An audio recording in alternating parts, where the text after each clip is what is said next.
एक चोर चोरी करके भाग रहा था। पीछे पुलिस थी। वो भागते भागते एक सत्संग के मंडल में घुस गया। वहां बहुत सारे लोग बैठे हुए थे, सत्संग हो रहा था।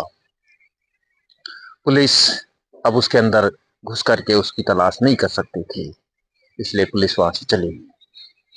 चोर कुछ समय के लिए वहां बैठा तो वहां जो व्यक्ति प्रवचन सुना रहा था वो कह रहा था देवी देवताओं के छाया नहीं होती।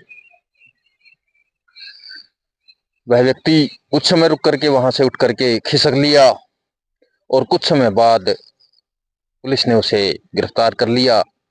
चोर बहुत शातिर था, न वो कबूल करता था कि उसने कहीं चोरी की है। तो पुलिस वालों ने एक योजना बनाई।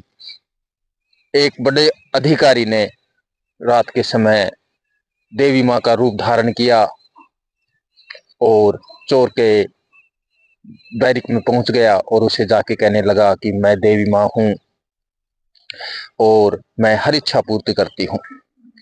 इस बार तूने यदि तूने जो कुछ भी किया है उस अपराध को कबूल कर ले, मैं तुझे वरदान दूंगी और तुम्हें सुरक्षित इस जेल से बाहर निकाल दूंगी। चोर असमंजस में पड़ गया कि यदि सच में देवी माँ है तो फिर मुझे कह ही देना चाहिए। किंतु तभी सत्संग में की जो बात उसे याद आई कि देवी देवताओं की छाया नहीं होती, उसने देखा तो उस देवी माँ की तो छाया दिख रही थी।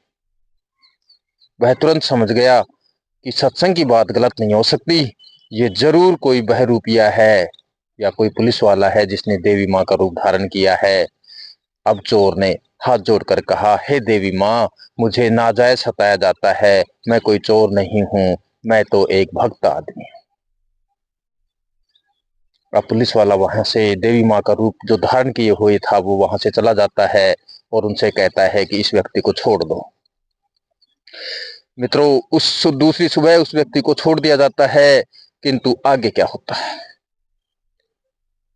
चोर अपने मन में विचार करता है कि कुछ मिनटों का सत्संग यदि मुझे जेल से छुड़वा सकता है तो यदि मैं सत्संग को धारण कर लूं, अच्छी संगत में बैठूं, तो मैं कहां पहुंच सकता हूं, मेरे कितने बंधन कट सकते हैं।